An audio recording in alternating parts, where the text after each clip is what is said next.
guys? Welcome back to my channel. If you are new here, my name is Khaki and today we are starting something different. I asked you guys in a survey on my community tab whether you guys thought that I should start doing kind of a Friday favorites roundup or a once a week kind of favorites roundup, because I do my monthly favorites, but every time I get done with my monthly favorites, I see something like sitting somewhere where I've been using it and I'm like, I meant to include that and I'm gonna forget about it by next month. The working title for this is going to be Friday Faves, Fails, and Finds. So there won't be all three every time, but basically we're just gonna try and stick to favorites, unfavorites, and things that I have kind of discovered recently that maybe the jury's out on, but I'm interested in it. I want you guys to know about it. Regardless of whether it ranks as just like amazing or horrible, like I still think it's kind of like noteworthy. So I kind of like this as sort of a Friday thing because I think it's gonna end up being kind of a little chattier, a little less official, a little less formal, and so hopefully it'll give me an opportunity to just kind of like talk to you guys. So if that sounds good to you, let me know by giving this video a thumbs up. And without further ado,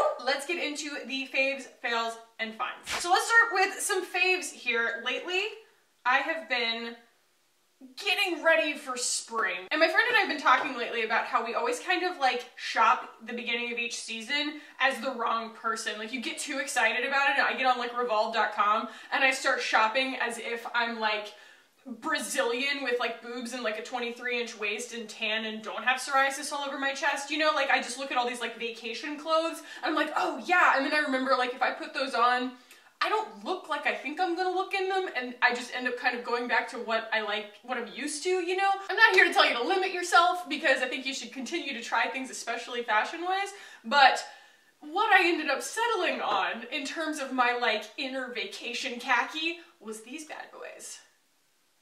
I'm obsessed. So I went to Nordstrom and I was just kind of browsing like you do at Nordstrom, and they have a new Nordstrom here in the Domain North Side, and they've just got all these sunglasses displays of things that I could not afford. And so I'm browsing through like your Celine and your Karen Walker and knowing I'm not going to shell out that kind of cash on a whim, but then I come across a display that is of amazing sunglasses, and they are by Le Specs, and I know that Le Specs is not crazy expensive. They're like key level, you know? So they were the newer model at Nordstrom, which means I think they had a blue lens, but I kind of prefer the copper lens anyway. Long story short, they were 80 bucks, and I was still like, I don't know if I want to just shell it 80 bucks on a whim. And so I get home, I can't get these things out of my mind. I'm like, I've never had a pair of sunglasses that's that damn sassy. They've got these really great like cat eye shapes on them, and I love them. They're gold and they're fabulous, and I realized that I needed them, and so I started doing what I do. I get online and I get on ShopStyle especially, and I just start poking around. So I happened upon an ad from Revolve for this sunglasses model, and they were on sale for $44, and then I found a discount code and I got them for under $40, and Revolve delivers in 2 days. And so it was just kind of a match made in heaven. I'm really happy with them. I get compliments every time I wear them because I think they are actually more fabulous than I am. So I'm going to probably spend my spring shopping budget trying to live up to these sunglasses, and I think that that's a good aspirational goal. All right, next favorite, and boy is this a favorite. If favorites could be weighed in terms of how much I have actually consumed them in the last week, this would be the winner. This would be tippy top with a lot of room between it and number 2. So this is a Hue. This one happens to be the cashew butter and dark chocolate version, and this is actually the first version that I tried, but I definitely had all of them a few days ago, all 4 flavors, and then managed to either share them or eat them all myself. The main thing that sets these apart from any other chocolate bar is that they are free of all of the things that I cannot eat. If you guys watched my video where I talked about the blood test that I took, about my diet and the things that I can't have anymore, one of them was cane sugar, one of them was lecithin. I have to be very, very careful about what I eat and what's going to upset my stomach, but since I have been very careful about that since finding out all of these things, I've been feeling so much better.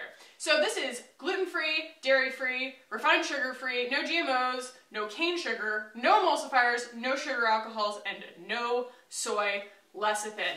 And they're so good. I have completely switched over to only sweetening things with coconut sugar. If you are having any kind of tummy issues with cane sugar or with lecithins or with sugar alcohols or anything like that, I highly recommend these. They're basically designed to be paleo friendly, and so they're super low glycemic. I'm obsessed with these. They sell them at Central Market here in town, and they also sell them at what's called a Royal Blue Grocery, which are some of the grocery stores that we have downtown. They're kind of like upscale bodegas, and I work downtown, and so I've been going in there and just buying these. I came back to my office the other day, my friend looked at me with my brown bag and I was like, no, you bought 4 chocolate bars. Like, I spent $30 on chocolate. So it's happening, it's a thing, and I'm obsessed with these, and I'm not stopping anytime soon.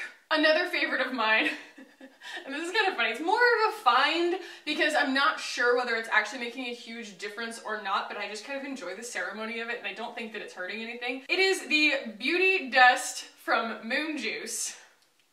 I know, this stuff is kind of gimmicky, but I read a lot about the science behind these because they're kind of pricey, and I didn't want to just shell my cash over for just an absolute known gimmick, you know? And so I read a little bit about them, and essentially this one, the Beauty Dust, all of the herbs and spices in here, I'm not a scientist, they make you produce more blood, and it plumps your skin, and that sounds great to me. So I actually enjoy drinking it. I've been mixing it with goat milk recently. My fiance got me some goat milk at Trader Joe's. If you guys haven't had goat milk, it's so good and it's so easy to digest for us little sensitive babies. It says Beauty Dust is a radiant edible formula to expand your beauty, luster, and glow from within, alchemized with organic and wild-crafted herbs, adaptogenic plants, and bioactive materials. So many buzzwords!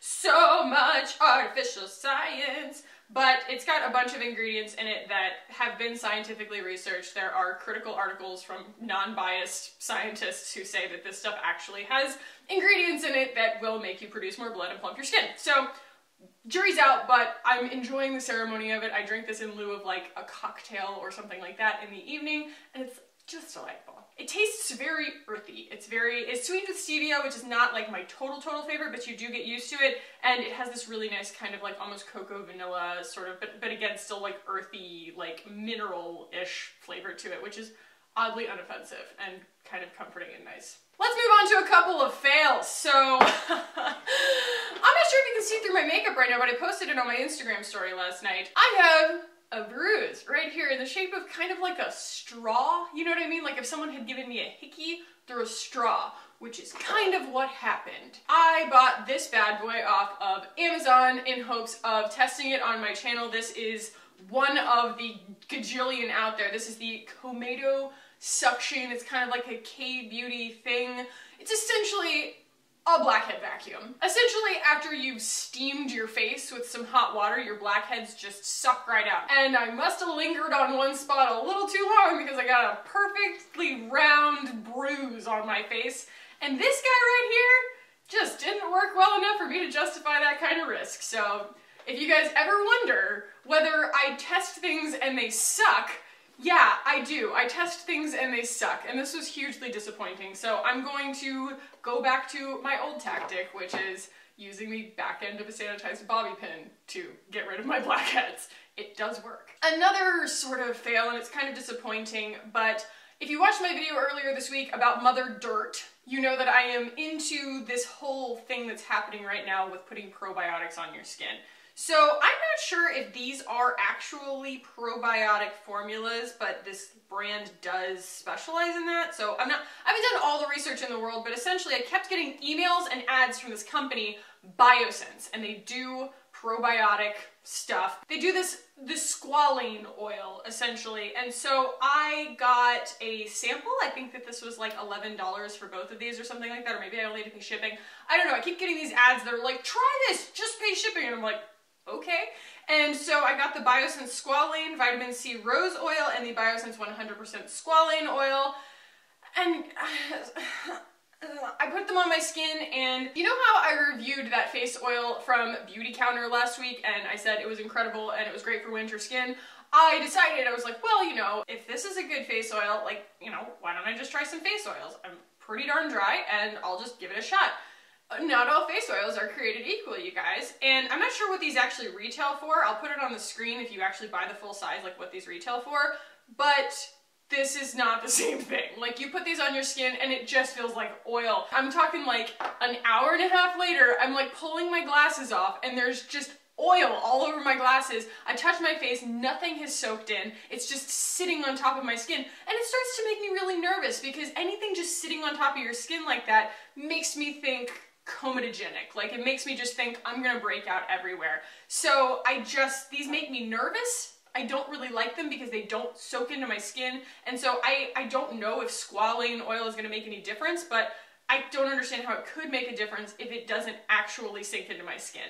And I know that that's kind of the fear with skin oils anyways. People are like, oh my god, I don't want to put oil directly on my skin because it's going to break me out, because we're all stuck in that like 1990s mindset of like, get the oil off, or I'm going to break out kind of thing, when really it makes your skin kind of overreacted and produce more sebum if you kind of remove all the oil. And so I am open to the idea of these things, but this might work for other people. It just didn't communicate with my skin. My skin just sort of like didn't want it, and so it just sat there, and so it made me nervous, and I won't be using these anymore. All right, and one kind of find where the jury's out. So full disclosure, guys, I'm never, ever, ever going to promote a product on my channel that I don't believe in, even if there's a really big incentive to, okay? And the really big incentive is that the same deal, kind of, that I have with Glossier, where I'm able to offer you guys a discount, and in turn, I get to make money off of those purchases, which that's how influencers make money. We just have to make sure that we choose those partnerships really wisely, because the kinds of influencers who say yes to everything and their channel or their Instagram just becomes 100% promotional content, people get really sick of that. Their growth stops because it's insincere. So yes, I'm going to take brand partnerships because that's how someone like me survives in this industry. But I'm never going to try and sell you guys on something that doesn't work for me or that I don't totally love or endorse. So the jury's out on this. I showed on my Instagram the other day a sort of haul from a company called Red Earth Beauty. They sell it at Nordstrom, they sell it at Urban Outfitters, and they sent me kind of a package. They said, hey, do you want to be a rep for us? And I was like, I'm definitely open to it, absolutely. It's an all-natural brand. They specialize in including this particular plum from Australia that has a lot of vitamin C in it, and it's going to be firming, and it's going to be good for anti-aging and brightening and things like that, which is everything that I'm about. But they didn't really ask me what I wanted or what my routine was like. They just kind of sent me a sampler of things that were really popular for their other customers, which is totally understandable. I am not a big deal. I have 2,000 subscribers, guys. I don't expect anybody to be like, Miss Conditori, what can we serve you with today? Can you tell us about your exact routine so we can send you everything on our line? Like, no, I don't expect that from anybody. They were super generous to send me all this stuff, and I do really think that like the quality of these products is there. However, this is one of their, I think, best-selling products, and it is the Secret Potion Illuminating Skin Fluid. I cannot get this to work. I have done my makeup 8 times in the last 2 days and just keep washing my face trying to get this to play well with my other products. If I put this on all over my face before I start putting my makeup on, by the time I've got powder on, it doesn't show up anymore. If I try and use it with a concealer or something like that, it has that same thing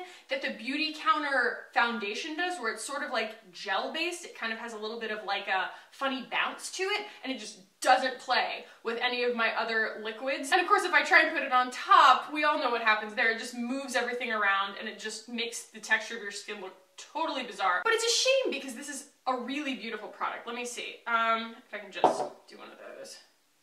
So it does give your skin this gorgeous kind of pearlescent sheen, which I actually was surprised that when I do put it on my skin, just bare skin, it looks good because I'm not really a cool tone kind of person. Like, I like to use sort of like a more golden or warm tone highlight, but it is really, really pretty. And if you see it on the website, it does give this beautiful kind of like diffused texture to the skin, not so much like a sheen as much as it does just kind of like blur your imperfections by reflecting light in a really nice way. The problem is I put that on my skin and I still gotta really go in with a lot of other makeup because I'm not 18 years old, and I do feel like the fact that these are sold, especially at Urban Outfitters, they're just maybe for someone who's 10 years younger than me. I'm gonna be 31 in April. I am trying really hard to preserve what I've got in the most natural ways possible, and I really, really want to try more of their skincare items and more of their makeup items, but this particular product I think is for someone a lot younger than me and for someone who doesn't have to wear very much makeup because it is gorgeous on the skin. You can go watch Rohini Elise, she's one of my kind of fellow Glossier reps, and I think she's like 19 or something, and she puts this on with some of their face oil, and of course she looks incredible because she's 19. And with me, like, I gotta be honest, like, I got stuff I need to cover up in order to feel really confident with all my makeup on and everything. And so while this is totally gorgeous and I wish that I had the beautiful blemish-free Australian skin to just wear this and only this and a little bit of mascara,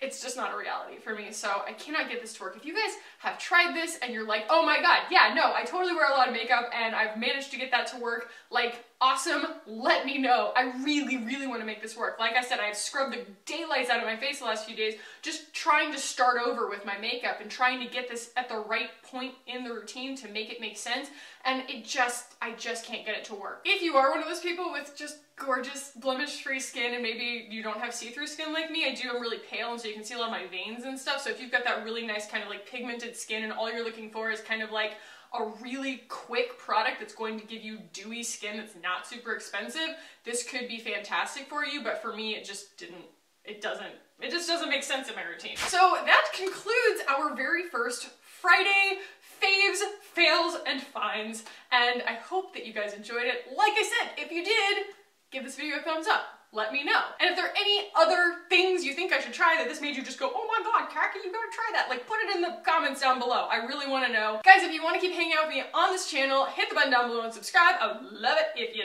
did. And thank you guys so much for watching. I love you. Have a delightful weekend, and I will see you in the next one. Bye.